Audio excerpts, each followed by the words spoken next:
Disclaimer. दोस्तों, ये कहानी केवल एक काल्पनिक रचना है। इसका वास्तविक जीवन से कोई भी संबंध नहीं है। कृपया आप कहानियों को केवल मनोरंजन की दृष्टि से ही सुने। साथ ही अगर यह चैनल नॉवल स्टोरी 2.6 पर पहली बार आए हैं तो सब्सक्राइब और वीडियो को भर भर लाइक करना ना भूलें। धन्यवाद।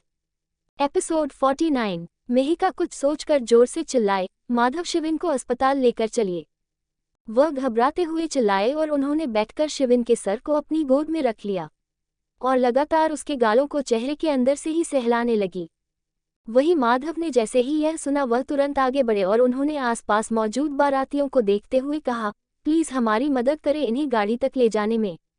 उन्होंने कहा और कुछ लोग आगे बढ़ने लगे, लेकिन उसी पल अखन ने अपनी बंदूक उन्हें दिखाए और सर्द आवाज में कहा, कोई यहाँ से कहीं नहीं जाएगा और जो जाएगा भी तो वो हमेशा के सिर्फ भगवान के पास जाएगा। सभी ये सुनते ही दंग रह गए और उनके कदम अपनी जगह पर रुक गए। सभी दंग होकर अखन का चेहरा देखने लगे थे और अखन के चेहरे पर इस पल भी कोई भाव नहीं था।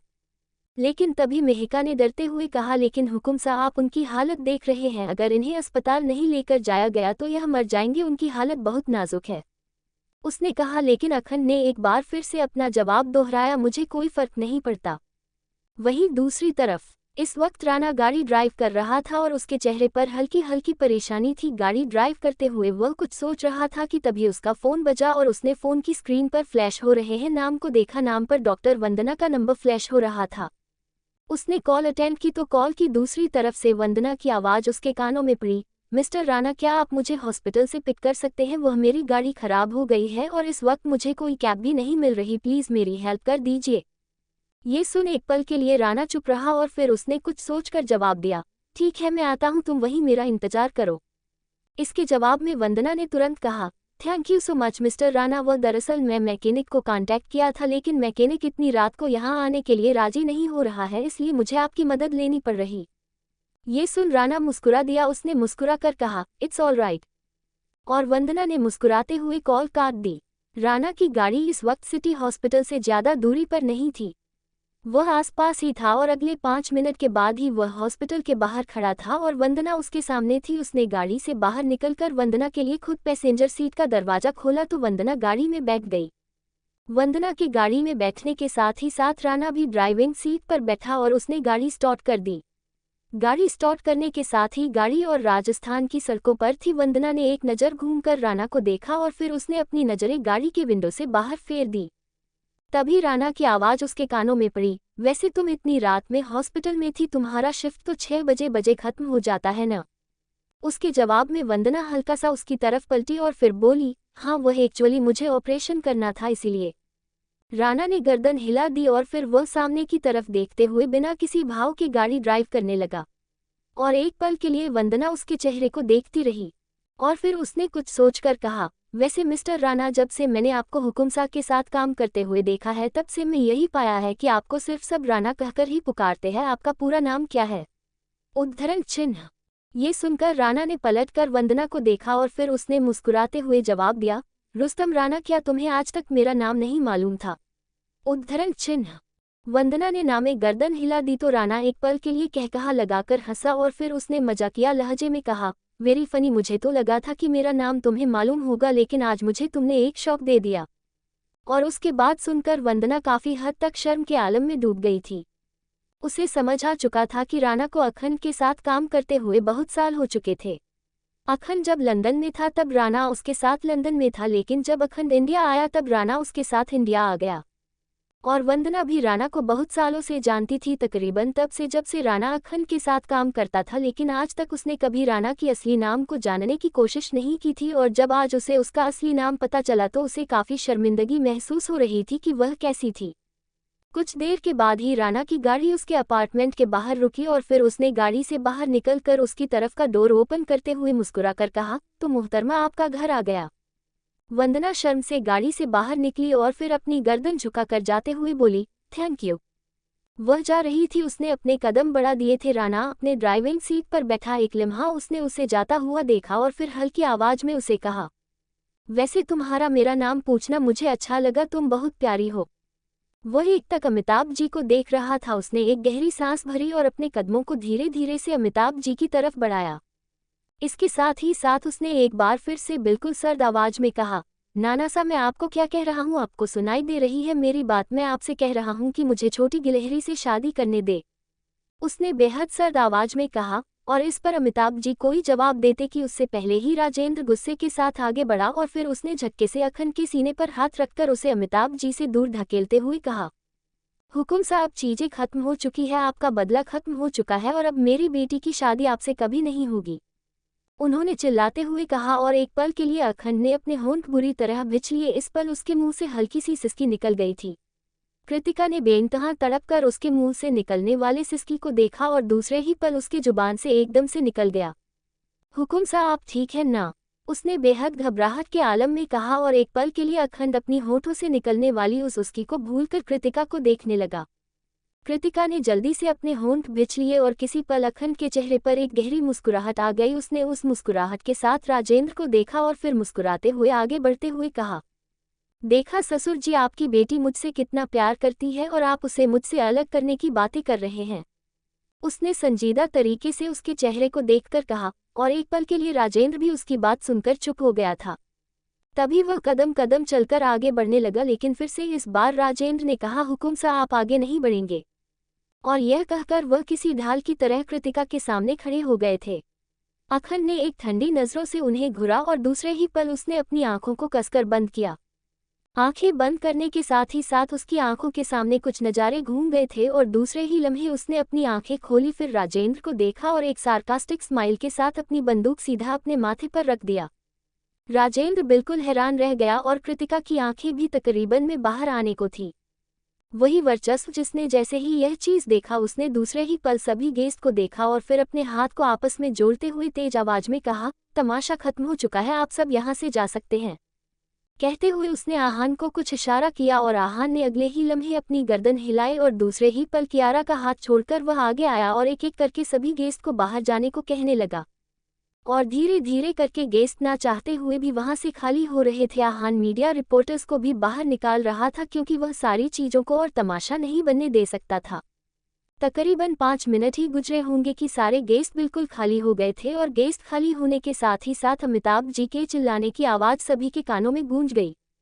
हुकुम सा, आखिर करना क्या चाहते हैं आप?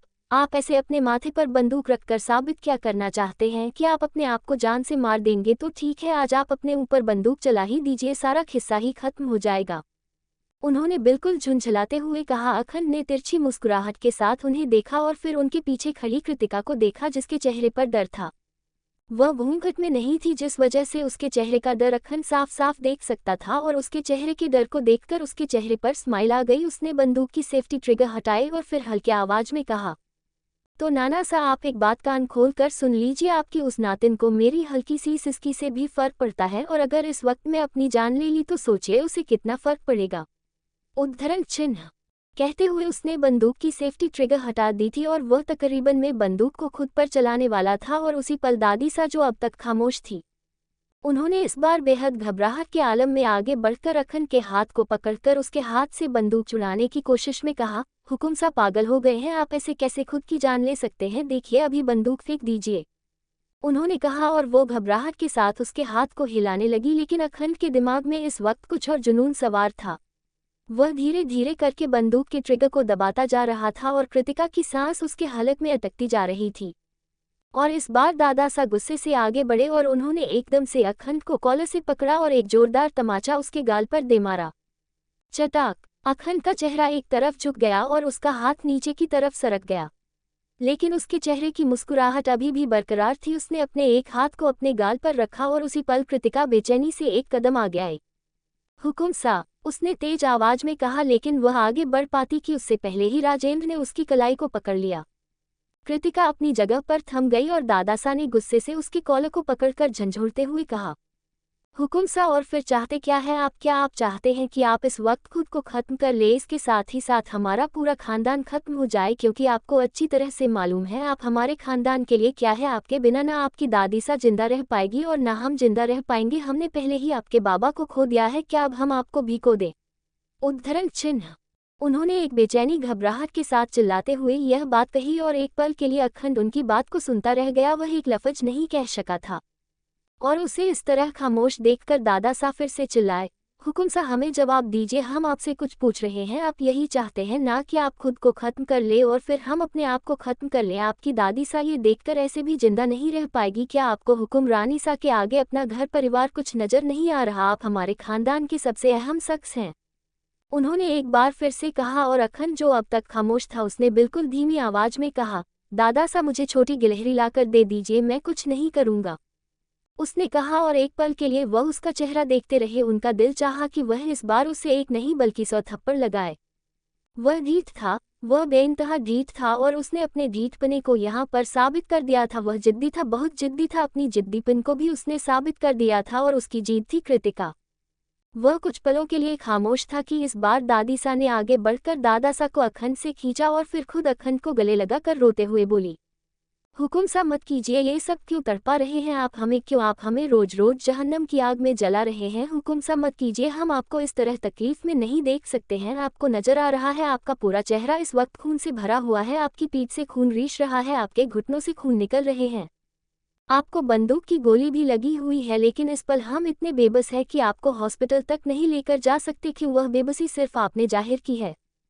हुकुम सा अगर आपने एक बार हुकुम रानी सा को तौबा कर दिया तो उन्हें तौबा कर दीजिए। क्यों? उन्हें अपनी जिंदगी में वापस लाने पर तुले हुए हैं। हुकुम सा सच कह रहे हैं, आप जैसा कहेंगे हम वैसा करेंगे, हम आपकी एक बात नहीं टालेंगे, लेकिन ये सब खत्म कर दीजिए। चलिए हमारे साथ घर और सुकून से रहिए। आप ऐसा समझिए जैसे कभी आपकी जिंदगी में कोई कृतिका थी ही नहीं। अखन की पकड़ उसके बंदूक में मजबूत हो गई। उसने अपने हाथ को आगे बढ़ाया और फिर दादी सा को खुद से दूर धकेलते हुए अपने माथे पर गन को पॉइंट करते हुए कहा, तो ठीक है दादी सा, आज से आप ये भी भूल जाए कि आपकी जिंदगी में कोई अखंड प्रताप सिंह नाम का अपनी मोहब्बत में आवारा दीवाना आदमी भी था। दादी सा का दिल एकदम धक सा रह गया। छाटाक, और इस पल बंदूक चलने की आवाज पूरे पैलेस में जैसे गूंज कर रह गई। कृतिका अपनी जगह से दौड़ती हुई आगे बढ़ी और वह जोर से चिल्लाए, हुकुम सा। एपिसोड 50। आपको बंदूक कैसी लगी हुई है, लेकिन इस पल हम इतने बेबस हैं कि आपको हॉस्पिटल तक नहीं लेकर जा सकते। क्यों? तो वह भी सिर्फ आपकी वजह से। हुकुम सा अगर आपने एक बार हुकुम रानी सा को तौबा कर दिया तो उसे तौबा कर दीजिए। क्यों? उन्हें अपनी जिंदगी में वापस लाने पर तुले हुए हैं, वो आपकी किस्मत में नहीं है। हुकुम सा हम सच कह रहे हैं, आप जैसा कहेंगे हम वैसा करेंगे, हम आपकी एक बात नहीं टालेंगे, लेकिन ये सब खत्म कर दीजिए। चलिए हमारे साथ घर और सुकून से रहिए। आप ऐसा समझिए जैसे कभी आपकी जिंदगी में कोई कृतिका थी ही नहीं।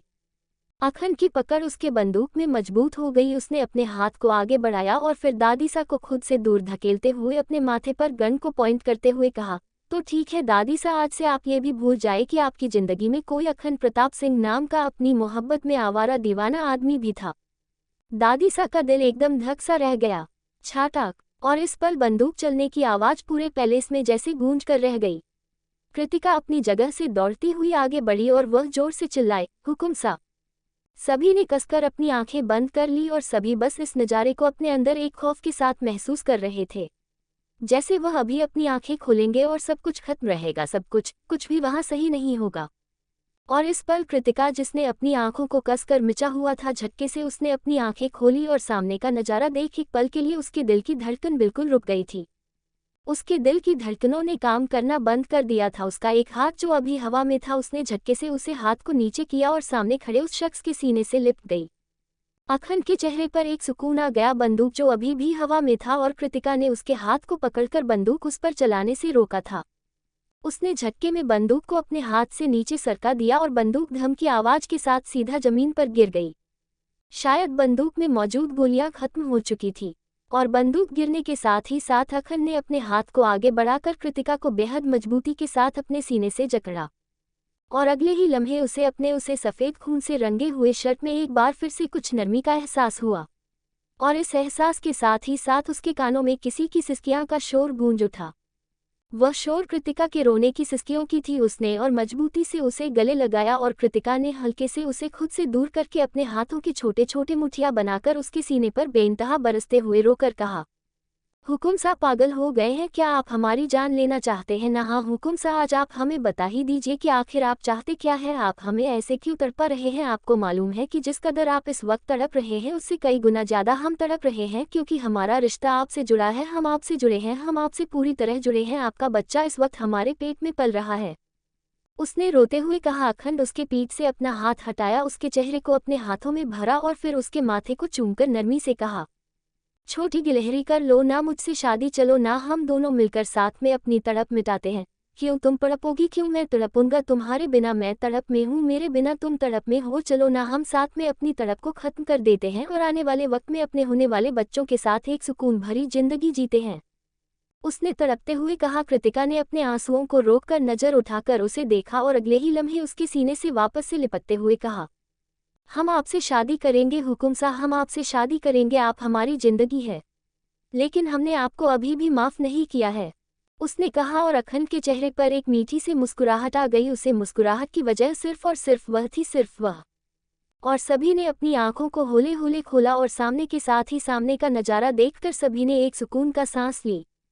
कृतिका इस वक्त अखंड से लिपटी हुई थी और अखंड को गोली नहीं लगी थी। ये देखकर सुकून जैसे सबके दिलों में फैल गया था और अगले ही लम्हे कृतिका ने अखंड का हाथ पकड़कर मंडप की तरफ खींचते हुए कहा, हुकुम सा चलिए हमसे शादी कीजिए, अब हम ये तमाशा बर्दाश्त नहीं कर सकते। कहते हुए वह अखंड का हाथ पकड़कर खींचने लगी और उसे इस पल अखंड की जान बहुत हल्की महसूस होने लगी।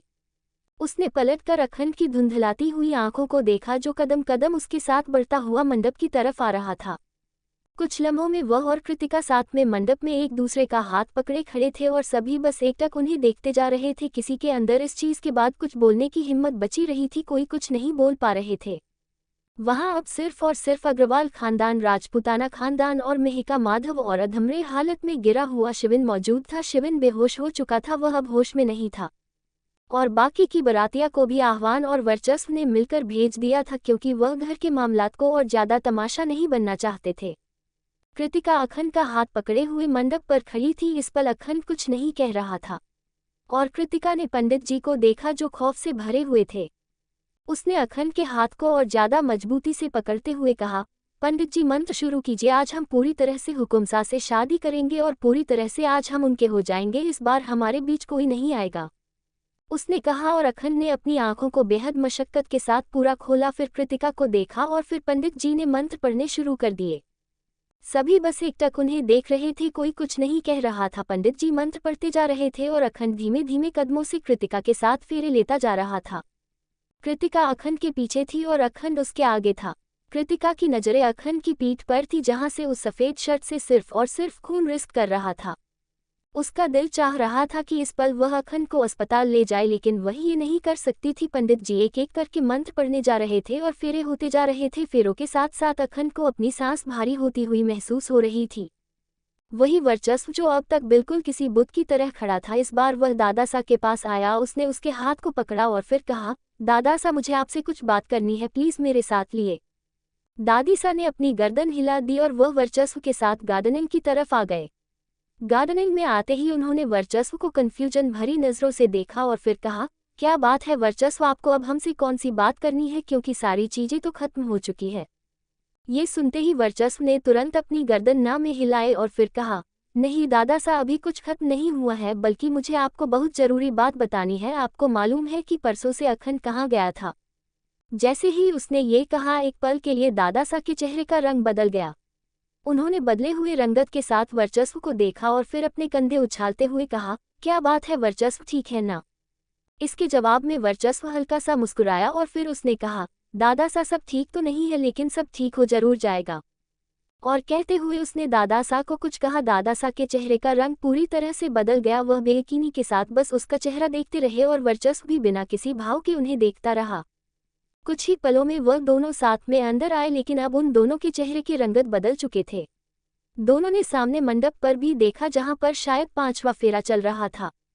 इस बीच अब कृतिका अखंड के आगे थी और अखंड कृतिका के पीछे था। दोनों के हाथ अभी भी आपस में उलझे हुए थे और पंडित जी लगातार मंत्र पढ़ने जा रहे थे। थोड़ी देर के बाद ही फेरे खत्म हुए और फेरे खत्म होने के साथ ही पंडित जी ने कहा, अब वह और वधू मंडप पर बैठ जाएंगे। दोनों साथ में मंगल पर बैठे और इस पल अखंड ने अपने दूसरे हाथ से अपना सर पकड़ लिया। कृतिका ने घबराहट के साथ उसे देखा और तभी पंडित जी ने सिंदूर का डिब्बा उनकी तरफ बढ़ाते हुए कहा, अब वर वधू की मांग भरेंगे। और ये लम्हा था जब कृतिका का दिल बेहद जोरों से धड़कने लगा। उसे अपनी पहली शादी बेख्तियार याद आई थी, जिस पल उसने खुद से अपनी मांग भरी थी। वही एक ऐसी दुल्हन थी जिसने अपनी मांग खुद भरी थी। लेकिन आज सब कुछ अलग था। तब उसके सपने के मुताबिक था, लेकिन बस फर्क इतना था कि उसके सपने उस तरह से पूरे नहीं हुए थे जिस तरह से वह चाहती थी। अखन ने सिंदूर की डिब्बी को अपने हाथ में लिया। उसके अंदर इतनी हिम्मत नहीं थी कि वह चुटकी में सिंदूर लेकर और कृतिका की मांग में भर सके। और इसके साथ ही साथ उसने दूसरे हाथ से उसके डिब्बी को उठाया और फिर सीधा पूरा डब्बा सिंदूर उसके मांग में उड़ेल दिया। कृतिका ने अपनी आंखें बंद कर ली और पूरा सिंदूर उसकी मांग, माथे, नाक और गालों पर गिरा। अखन का दिल और भारी हो गया था और इस पर पंडित जी ने मंगलसूत्र बढ़ाया और फिर कहा, वर वधू को मंगलसूत्र पहनाएंगे।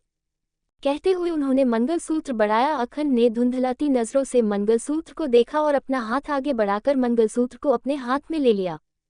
और इसके साथ ही साथ उसने कृतिका को देखा जो अभी भी अपनी आंखों को बंद किए हुए थे।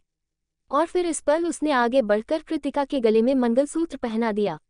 अमिताभ जी ने कसकर अपनी आंखें मिच ली और राजेंद्र के चेहरे पर एक मुस्कुराहट आ गई। उसने मुस्कुराहट के साथ उन्हें देखा और खुद में कहा, अखन प्रताप सिंह, तुम्हारी कमजोरी मुझे मिल गई। और इसी पल पंडित जी की आवाज सभी के कानों में पड़ी, विवाह संपन्न हुआ, आज से आप दोनों पति पत्नी हुए। और इसके साथ ही साथ अखन की हल्की आवाज पंडित जी की कानों में गूंज गई, no Pandit ji, you are wrong, हम दोनों पिछले 7 महीने से पति पत्नी हैं। कृतिका ने अखन का चेहरा देखा लेकिन कुछ कहा नहीं। और इसके साथ ही साथ पंडित जी ने एक बार फिर से उन्हें देखकर कहा, अब आप दोनों बड़ों का आशीर्वाद ले ले। जैसे ही पंडित जी ने ये कहा, कृतिका ने अखन का चेहरा देखा और अखन ने कृतिका का हाथ पकड़कर उसे खड़ा कर दिया। उसके साथ ही साथ वह भी खड़ा हो चुका था और फिर दोनों होले होले कदमों से आगे बढ़ने लगे और अखन कृतिका साथ में सीधा दादीसा और दादासा के करीब पहुंचे। अखन हल्का सा झुका, कृतिका भी झुकी। दोनों ने दादीसा दादासा के पैर छुए और दादीसा ने नरमी के साथ दोनों के सर पर अपना हाथ रखा। दादासा ने भी दोनों के सर पर अपना हाथ रखा और फिर एक साथ उन्हें आशीर्वाद दिया, सदा खुश रहो और सबकी बुरी नजरें अब आपसे हमेशा के लिए दूर हो जाए।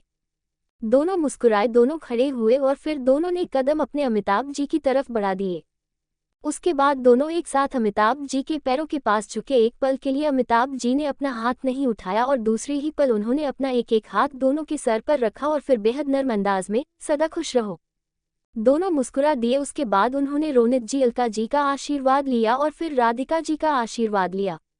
लेकिन जैसे ही कृतिका राजेंद्र के पास रुकी, अखंड अपनी जगह पर थम गया। वह राजेंद्र के कदमों में नहीं झुक सकता था, हरगिज नहीं। वह उसके बाप का कातिल था, वह उसके कदमों में कैसे झुक सकता था। कृतिका ने नजर फेर कर अखंड को देखा जो अपनी जगह पर बूक बने खड़ा था। फिर उसने राजेंद्र को देखा जो बेहद घमंड के साथ खड़ा था। इस वक्त राजेंद्र वाधवा खुद को दुनिया का सबसे खुशनसीब इंसान समझ रहे, आशीर्वाद लेने के लिए ही सही, लेकिन अखंड प्रताप सिंह उसके कदमों में झुकने वाला था। कृतिका ने हल्का सा अखंड के बाजू को खींचते हुए कहा, हुकुम सा बाबा का आशीर्वाद ले। अखंड ने उसे देखा और उसने अपने कदम पीछे लेने चाहे, लेकिन कृतिका ने मजबूती से उसका हाथ पकड़ लिया और इसके साथ ही वह राजेंद्र का आशीर्वाद लेने के लिए एकदम से झुक गई। अखंड ने उसे देखा और फिर उसने उसके हाथ को छोड़ दिया। कृतिका ने हैरानी से अखंड को देखा, वह राजेंद्र का आशीर्वाद लिए बिना खड़ी हो चुकी थी और अखंड अब मेहिका और माधव के पास खड़ा था। मेहिका और माधव ने जैसे ही अखंड को वहां देखा, एक पल के लिए उनका पूरा शरीर कांप उठा, लेकिन अखंड बिना किसी भाव के झोंका और उसने शिविन के चेहरे पर अपना हाथ रख दिया। इसके साथ ही साथ मेहिका ने एकदम से कहा, हुकुम सा हमें हॉस्पिटल जाने दीजिए। लेकिन वह अपनी बात पूरी कर पाती कि उससे पहले ही अखंड ने झटके के साथ उसका चेहरा हटा दिया और एक पल के लिए सभी चेहरे के पीछे शख्स को देखकर बिल्कुल हैरान रह गए। उन्हें अपनी आंखों पर यकीन नहीं हुआ। तो दोस्तों, आगे कहानी में क्या होगा ये जानने के लिए स्टोरी को सुनते रहिए सिर्फ और सिर्फ नॉवल स्टोरी 2.6 पर। अगर कहानी आप सबको पसंद आए तो लाइक, शेयर और कमेंट जरूर करें। धन्यवाद।